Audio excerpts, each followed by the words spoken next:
Para nós, 2022 é o ano das surpresas, ok? É o ano de Deus nos surpreender, de nós nos surpreendemos, de nós surpreendermos outras pessoas com a nossa postura.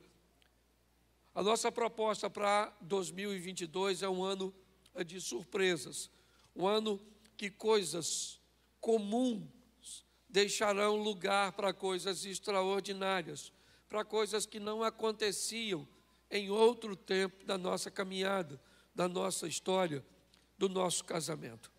O tema da minha mensagem hoje é: surpresa, ele chegou. Hoje eu quero mostrar a você que foi uma grande surpresa quando Jesus chegou. Quando ele chegou neste mundo com sua presença, sua maneira de conduzir as coisas era uma maneira que, no mínimo, dava a ele, o título de diferente. As pessoas não conseguiam entender muito bem a maneira cuja qual ele se posicionava. Então, quando nós olhamos para Jesus, por que ele era tão estranho? Por que pessoas achavam que ele era alguém tão estranho? Bom, fisicamente ele era semelhante a todos. Quando nós olhamos Judas Iscariotes, ele traindo Jesus, ele precisou oferecer aos soldados uma senha, um código, porque os soldados não sabiam diferenciar Jesus de seus discípulos. Jesus era tão parecido com seus discípulos que poucas pessoas, se não tivesse caminhando com ele, teria dificuldade. Normalmente, se você observar, até nos filmes que nós olhamos, quando nós olhamos para aqueles filmes, para aquelas fotos, você pode notar que há uma semelhança muito grande de aparência, de vestimenta. Hoje, inevitavelmente, é muito comum em determinados ambientes nós conseguimos identificar quem é o chefe, quem é o pastor. Tem a ver com roupa, tem a ver com cadeira, tem a ver com lugar, tem a ver com posicionamento, que consegue diferenciar. Jesus, ao contrário, certo? Ele buscava se fazer próximo, ele buscava se fazer igual às pessoas no que diz respeito à aparência, mas bem diferente no que diz respeito a valores e postura. Então, fisicamente, ele era igual, mas quando ele se comportava, ele era diferente. Então, para todos era uma grande surpresa. Por quê? Porque ele traz um modelo novo, um modelo diferente. A maneira, e é isso que eu vou mostrar a vocês hoje. Ele chegou, e quem é ele? Ele é o diferente. Mas diferente por quê? Ele se veste diferente?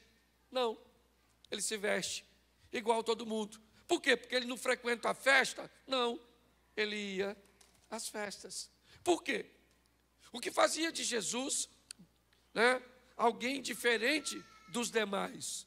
O posicionamento de seus valores, a maneira cuja qual ele defendia aquilo que ele acreditava. Jesus era altamente influente, uma capacidade muito alta de influenciar. Esqueça a sua divindade, porque se Jesus fazia isso porque era Deus, com certeza nós não vamos poder replicar o modelo, porque nós não somos. Se Jesus usava algum poder divino para buscar exercer esse nível de influência, nós não teremos sucesso. Por quê? Porque nós não temos esse poder. É importante você entender que tudo que ele conduzia com a sua humanidade, com a maneira de ser um ser humano, porém a postura e o posicionamento dele era diferente. Tá? Eu vou pedir só aí para ter cuidado com a criança se fizer barulho, tá bom? Tem o berçário ali, dá um pulinho lá, tá bom? Então, olhe para mim, João capítulo 7, verso de número 46, é o primeiro texto que eu quero colocar. Eu quero colocar a princípio 3 textos com vocês. João 7,46. Responderam os servidores: nunca, repita comigo, nunca. Nunca homem algum falou assim como este homem. Preste atenção, porque aqui nós vamos notar o primeiro ambiente que eu quero citar para vocês sobre a diferença de Jesus. Quem são os servidores aqui? Me parece que alguns soldados ou alguns homens preparados e enviados pelos escribas para pegar Jesus, prendê-lo, capturá-lo e levar à presença deles, me parece que a princípio para um simples interrogatório. Aí os servidores vão para lá onde Jesus está ensinando, está pregando, com o propósito de prender Jesus. Quando eles chegam, provavelmente tem bastante gente e eles não vão se arriscar prender Jesus naquele ambiente onde ele está rodeado de pessoas que querem ouvi-lo. Vai gerar confusão. Então, inevitavelmente, eles param para escutar o que Jesus está dizendo, para depois que escutar Jesus falar, ele diz: espera ele falar, quando essa multidão for embora, a gente vai lá e prende o homem e leva. Só que quando eles começam a ouvir Jesus, ele descobre que ele é bem diferente de todos os homens que eles já ouviram. A maneira que ele fala é altamente, né, ou com muita autoridade, mas ao mesmo tempo ele consegue ter amor quando fala. Ele confronta a verdade, estabelecendo os princípios, e os homens estão escutando Jesus falar, para depois prendê-lo. Quando Jesus termina de falar, ele desiste de prendê-lo. E falou: não vai rolar, não vai dar para prender esse cara. E aí ele volta para dar notícia para aquela turma. E ele diz assim: nunca. Eu fico imaginando a cara dos escribas e fariseus. Olha, nunca nós escutamos, nunca homem algum falou com este homem igual a ele. Em outras palavras, eles estão dizendo: cara, além de nós não prendermos, quase que a gente não volta. Quase que a gente fica por lá e vira discípulo dele. Por quê? Porque ele é muito diferente de todos vocês. Sabe? Nunca homem algum falou desse jeito. Segundo texto, João, capítulo 9, verso 32. João 9, 32, dá uma olhada nesse texto. Desde que o mundo é mundo, nunca se ouviu que alguém abrisse os olhos de um cego de nascença. Preste atenção que novamente o texto diz que nunca, não havia ninguém. Jesus chega para romper com o modelo.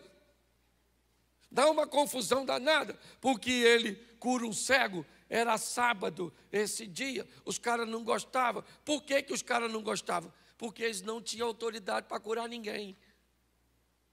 Então, quando eles viram Jesus fazendo algo, eles criaram um problema. Eles estão questionando a cura do cara.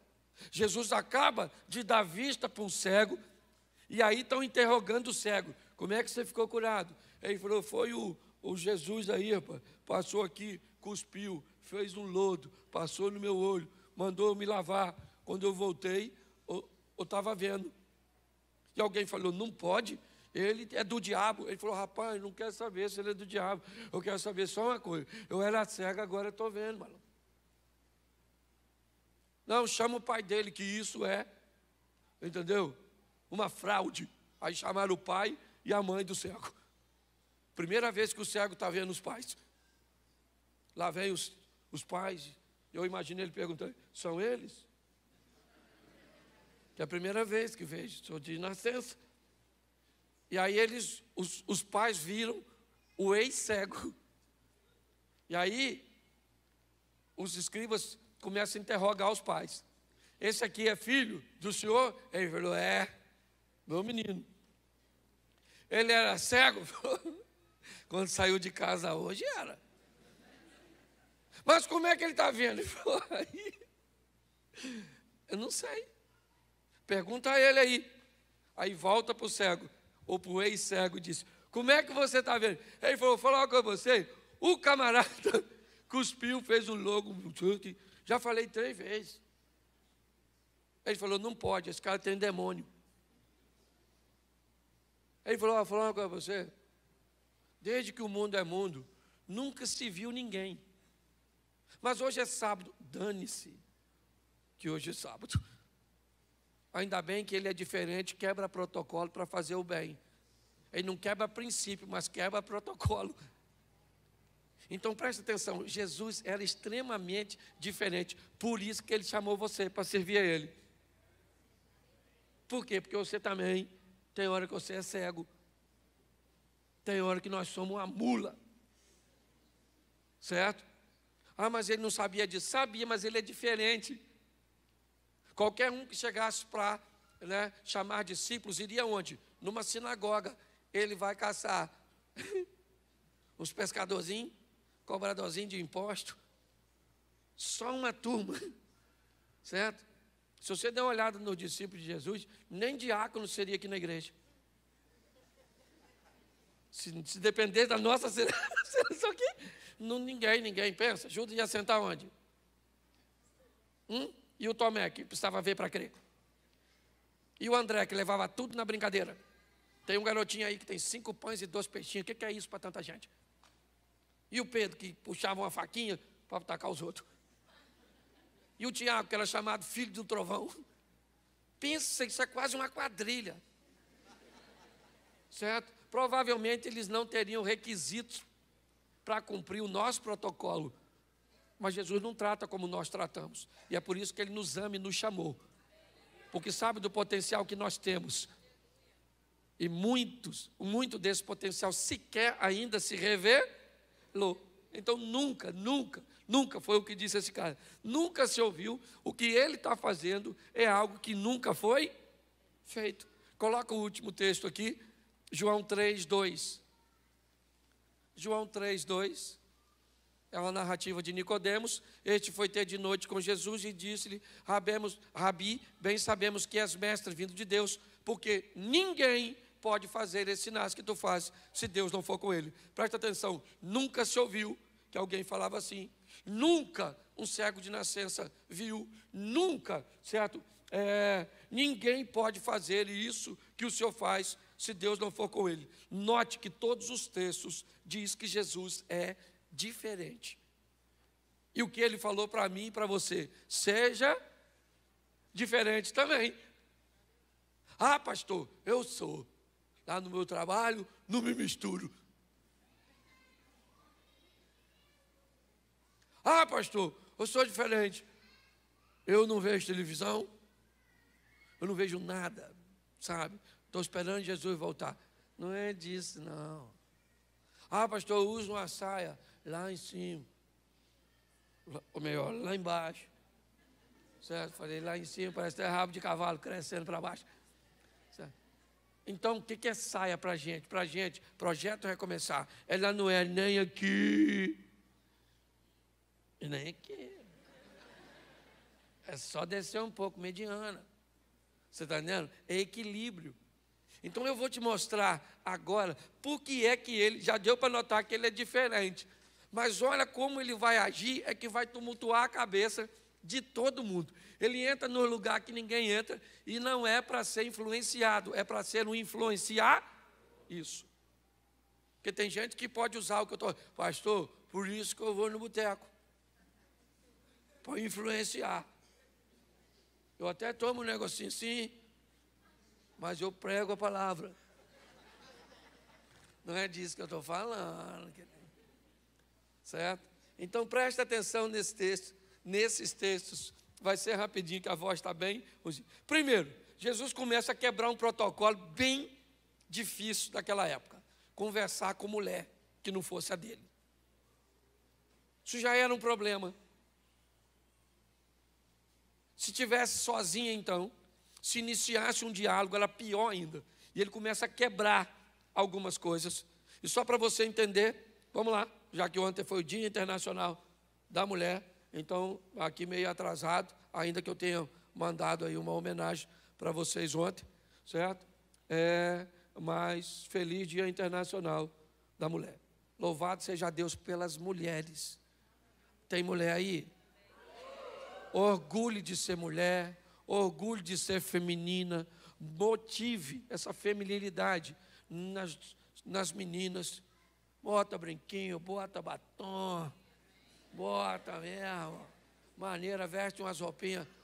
Se tem um troço que eu não gosto é de ver mulher com aparência de homem. Porque o homem é feio.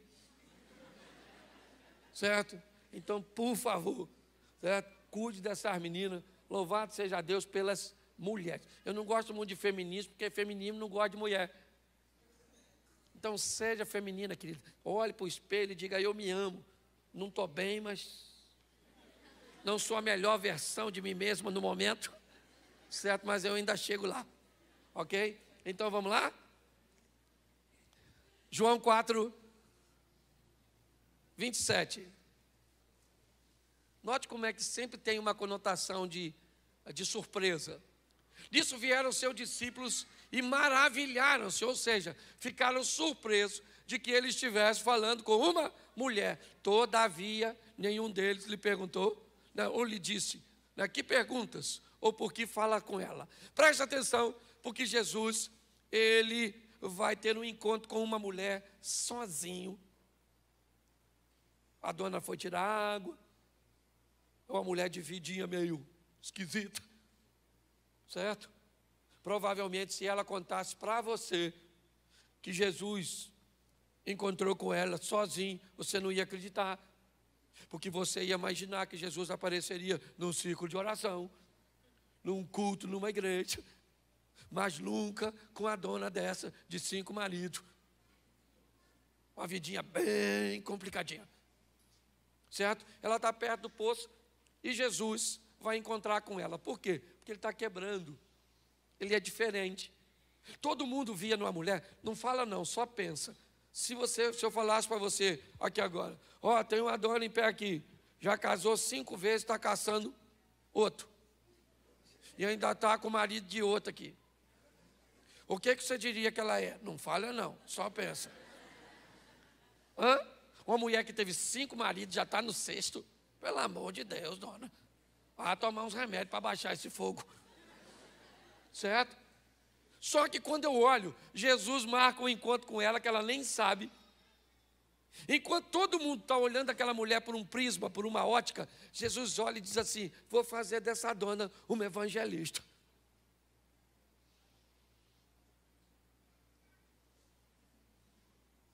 Essa? Jesus sabe quem ela é, não.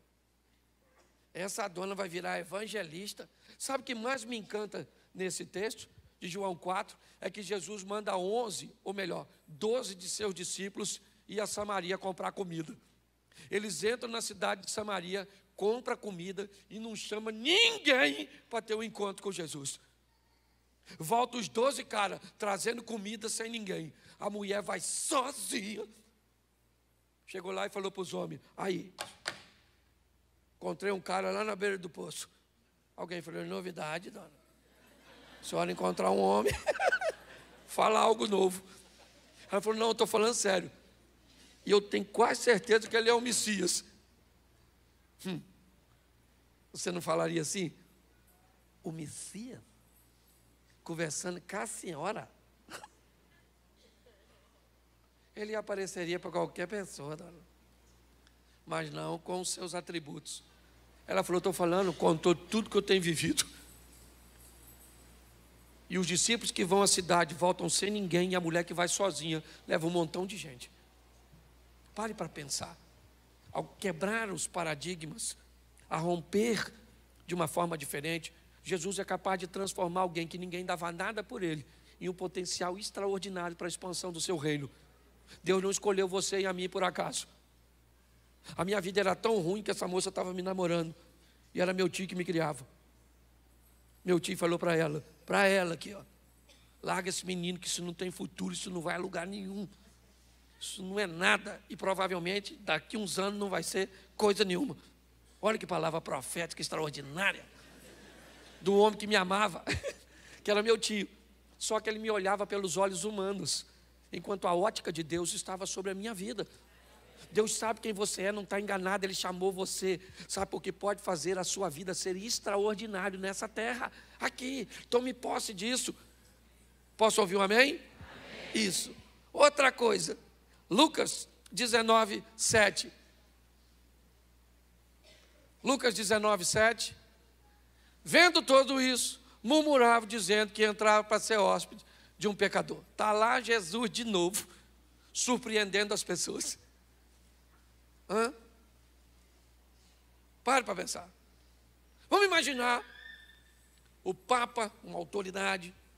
Eu vou usar ele porque é uma grande autoridade religiosa. Vamos imaginar que ele viesse a Xerém. Onde você acha que ele iria? Provavelmente na paróquia. Sim ou não? Sim ou não? É.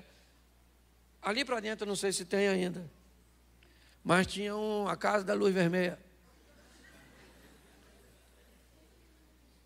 Isso. O moço que algumas pessoas chamavam de sogro. Você acha que ele iria lá? Sim ou não? Sim ou não? Sim ou não? Claro que não. É a imagem dele. Pare para pensar. É a nossa imagem. Não estou falando mal, estou usando ele porque é uma autoridade. É só isso. Eu estou dizendo o programa cujo qual nossa mente está estabelecida. Quando Jesus chega em Jericó, passando por Jericó, ele vai à casa de um cara que ninguém iria. Ele entra na casa do Zaqueu para comer com ele, para sentar com ele. Mas as pessoas não gostam disso. Por quê? Porque ele comia com pecadores. Ele conversava com mulheres. Ele conseguia enxergar nas pessoas coisas que as outras pessoas não conseguiam. Então ele estava sempre agindo de forma diferente. Quando Jesus termina o encontro com uma mulher samaritana no poço, ela está diferente e ele está o mesmo. Quando Jesus sai da casa de Zaqueu, Jesus continua o mesmo e Zaqueu está diferente. Preste atenção. As pessoas ficam surpresas com o que ele está fazendo, mas o que ele está oferecendo é um modelo para mim e para você. É isso que aconteceu. Nossa, todos murmuravam e ficavam dizendo do lado de fora: olha, o seu mestre come com o pecador, já já ele vai estar pecando. E no final da reunião, Zaqueu se levanta e faz uma confissão. E Jesus disse: hoje veio a salvação a essa casa, porque também este é um filho de Abraão. Então dá licença agora que eu estou indo embora, mas cumpri o meu propósito aqui. Ele era diferente e surpreendia-se, ou todos se surpreendiam com ele. João 8, 9. João 8, 9. Isso. Quando ouviram isso, saíram um a um, a começar pelos mais velhos até os últimos. Ficaram só Jesus e a mulher que estava no meio. Preste atenção. Essa é a mulher adúltera de João 8. Jesus agora vai, me parece, entrar no ápice de uma confusão mental daqueles que estão perto dele. Jesus vai defender alguém que está errado. É um momento muito importante. Tem diversas testemunhas que trazem a mulher. Ela foi pega em flagrante de adultério. Não é falso testemunho. Ela estava adulterando. Todo mundo sabia que ela estava adulterando. Não havia uma informação equivocada. Mas agora Jesus vai quebrar. Ele vai defender alguém, mesmo sabendo que esse alguém está errado. Esse é um campo bem minado para Jesus. Tão minado que uma decisão dele equivocada pode fazer com que ele seja apedrejado também, contrariando uma lei de Moisés.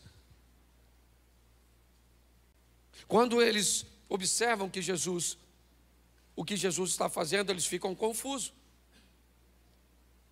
Mas o desfecho dessa história é muito interessante. Porque você pode dizer para mim, pastor, Jesus está defendendo uma mulher que estava errada? Não. Ele não está defendendo uma mulher que está errada. Ele está defendendo uma mulher que cometeu um erro e está sendo julgada e condenada por pessoas que também erram. É isso. O que ele teve foi a coragem de dizer para todo mundo o seguinte: vocês não têm moral para julgar essa mulher e dar uma pedrada nela. O único aqui nesse ambiente que poderia apedrejá-la sou eu, e eu não vou apedrejá-la. Acabou. Vocês podem ir para casa guardar a pedrinha de vocês, porque vocês não vão matar ninguém. O que ele está fazendo, gente? Ele está surpreendendo as pessoas, dizendo para mim e para você: eu sei quem você é, eu vou terminar expondo isso para você. Mas ele te defende mesmo sabendo que você mente. Ele te defende mesmo sabendo que você rouba. Ele te defende mesmo sabendo que você tem vícios. Ele te defende ou nos defende mesmo sabendo que nós estamos errados. Não porque vai se tornar conivente aos nossos erros, não, mas porque tem autoridade para perdoar pecados e nos dar uma novidade de vida. É isso. Vamos lá? Marcos 10, 14. Já estou terminando. Marcos 10, 14. Coloca para mim. Jesus, porém, vendo isso, indignou-se e disse-lhes: deixai vir a mim os pequeninos e não os impeçais, porque dos tais é o reino de Deus. O que ele é? Ele é um mestre, ele é um rabi, ele é um homem altamente ocupado. Ele não vai perder tempo com crianças, com um grupo que não vai prestar atenção nele. Pare para pensar. Esse era o modelo do rabino. Ele não aceitava nem mulheres sentadas aos pés deles, quanto mais criança, barulhenta, não prestando atenção. Quando de repente alguém está trazendo as crianças para perto de Jesus, os discípulos digam: não, não, não, não, não. O que essas crianças estão fazendo aqui? Jesus disse: não, não, não, não. Deixa as crianças vir até a mim. Eu vou orar por elas. Eu vou abençoá-las. O que ele está sendo? Diferente. Só isso. É isso que o mundo está precisando, de gente diferente. Sabe qual é o grande problema do Evangelho? A modernização do Evangelho está tornando todo mundo igual. Esse é o grande problema. Vamos falar um palavrão agora, mesmo sendo crente. Por quê? Porque o palavrão é só para ativar, é só para fazer alguma coisa, para extravasar. Vamos nos vestir como todo mundo está se vestindo. Eu digo, de maneira onde não há decência, onde não há ordem. Eu não estou dizendo para viver de uma forma retrógrada, né, ultrapassada ou fora, né, da moda. Não é isso que eu estou dizendo. Mas hoje está difícil demais, dependendo do ambiente que você vá. Você vê pessoas dizendo que são crentes. Eu até entendo, porque para mim, crente é a primeira fase, né, do processo. Preste atenção, o diabo é crente, sim ou não? Mas ele não é cristão. Certo? Crente é aquele que conhece, entende, respeita e crê. Cristão é aquele que copia Cristo, que segue, que obedece a Cristo. Ser crente é apenas uma primeira fase do processo. Essa é a grande verdade. Eu, quando eu olho a minha caminhada cristã, eu estou aí com 30 anos, 31 anos, né, no Evangelho. E eu levei, acredito, que quase 15 para transicionar de crente para cristão. Eu conheço muita gente que ainda não transicionou. É o que o Eduardo estava falando aqui na palavra da oferta. As pessoas fazem as coisas, mas não sabem cuja motivação estão fazendo. Quando nós olhamos para esse posicionamento, o que nós estamos vendo é que Jesus está sendo diferente, né? De uma forma muito sutil, é verdade, mas é diferente. Por quê? Porque defende pessoas que estão sendo acusadas por gente que também erram, porque recebe gente que ninguém receberia, porque conversa com pessoas que ninguém conversaria, porque come com pecadores e se mantém íntegro. É isso. É esse tipo de cristãos que nós estamos precisando. Preste atenção nesse texto. Marcos 10, verso 24. Marcos 10, 24. Isso. E os discípulos se admiraram dessas suas palavras, mas Jesus, tornando a falar, disse: filhos, quão difícil é para os que confiam nas riquezas entrar no reino de Deus. Os discípulos agora ficam apavorados. Jesus acaba de dizer para um milionário, um cara cheio da grana, um garoto, um rapaz. Jesus disse: olha, vai, pega tudo que tu tens, dá aos pobres, dá para os pobres tudo que tu tem. Depois você vai ter um tesouro no céu, e aí você vem e me segue. Eles disseram: não, não é isso. Você tem que falar para ele que ele tem que se converter, pegar o dinheiro dele, ser dizimista, ser ofertante. O senhor está rompendo o modelo. Ele disse: não, ele está preso no dinheiro. Eu quero mostrar para ele e para todos que o meu modelo é diferente. Então ele pega tudo que tem, e se ele acha que eu estou mandando ele me seguir, porque eu estou de olho nos bens materiais, manda ele pegar todos os bens e dá para pobre. E quando ele não tiver nada, ele vem para mim, para que ele descubra que eu quero ele, não os bens dele. Porque a grande verdade é o seguinte, irmão: basta Jesus ter você, que ele tem tudo que você tem. E essa é a grande verdade. Ele quebra isso porque ele é o líder. Ele precisa de dinheiro para seu ministério? Sim, ele precisa. Ele precisa de uma estrutura para fazer. Mas, quando ele diz isso, ele quebra, sabe, um modelo, dizendo: pega, e preste atenção que ele não está mandando o cara vender nada. Eu acabei de falar para você, esse texto do jovem rico, certo? Ele também está lá em Lucas 18. No 19, Jesus entra na casa do Zaqueu, que é rico. No capítulo 18, ele fala de um jovem rico, certo? E diz que é muito difícil um rico entrar no reino dos céus. Mas no 19, ele entra na casa de um rico e diz: hoje veio salvação a esta, porque o problema não é o dinheiro, é o coração. O coração do garoto está no dinheiro, o coração do homem, porque a diferença para ter dinheiro é só uma: é maturidade, meninice. Crianças pensam que o dinheiro é tudo. Homens maduros já sabem que não é. O dinheiro, querido, é um excelente escravo, mas é um péssimo senhor. E é assim que funciona. Jesus está quebrando quando ele diz para o camarada: lembra de Geazi? Quando Naamã quer dar uma oferta e Eliseu não recebe, Geazi fala: rapaz, você é doido? Esse novo convertido, cheio da grana, vamos depenar ele. Hoje a gente vive debaixo, infelizmente, de uma mentalidade assim. Se o camarada tem dinheiro, é rico, ele é poderoso, ele tem Jesus, disse: olha, vende tudo que tu tem, dá para os pobres, você vai ter um tesouro no céu. Depois, quando você estiver duro, aí pode vir que eu quero você e não seu dinheiro. Ele não entendeu a mensagem, virou as costas e foi embora. Mas não era uma mensagem que seria dito por um fariseu. Não era. O próprio Judas, quando viu a mulher derramar um unguento nos pés de Jesus, disse: isso poderia ser vendido.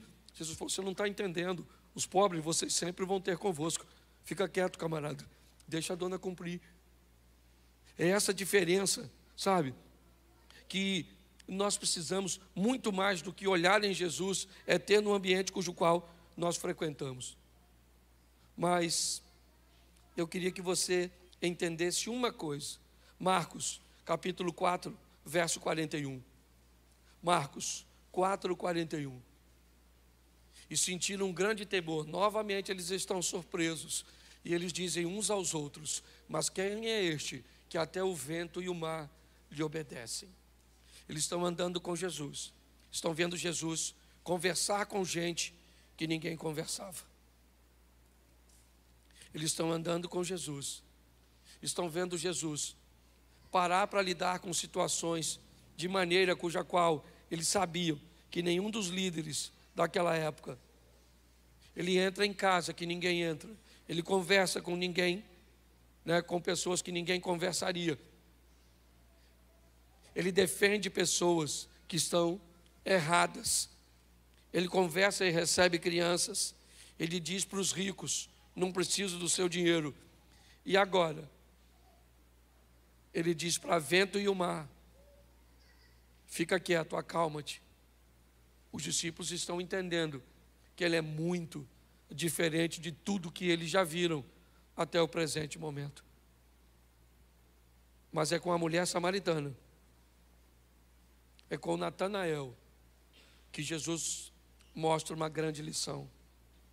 João capítulo 4, verso 19. João 4, 19. E disse-lhe a mulher: Senhor, eu vejo que o Senhor é profeta. Coloca para mim João 1, 47. João 1, 47.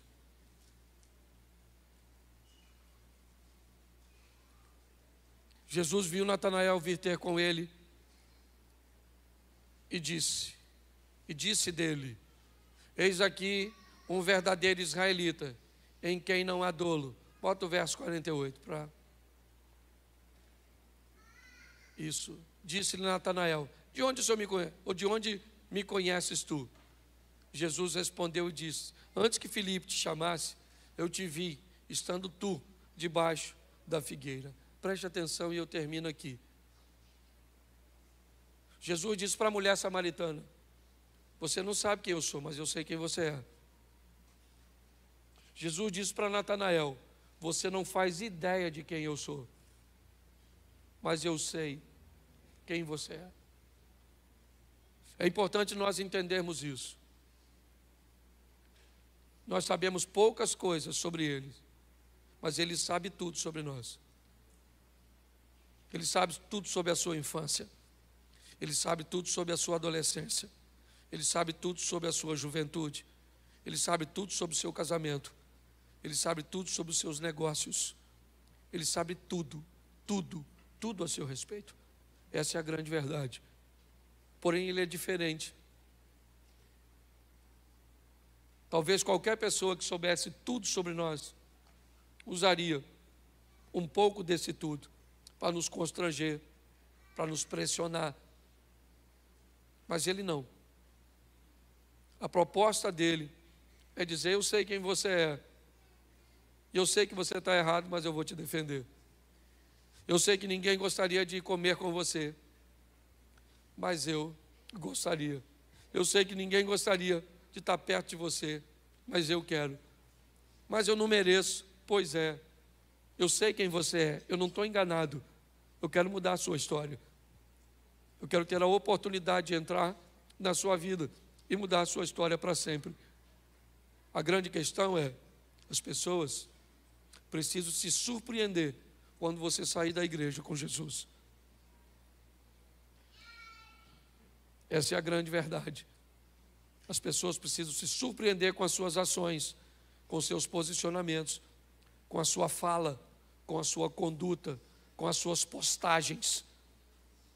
Elas precisam surpreender, ou se surpreender, quando olhar para você.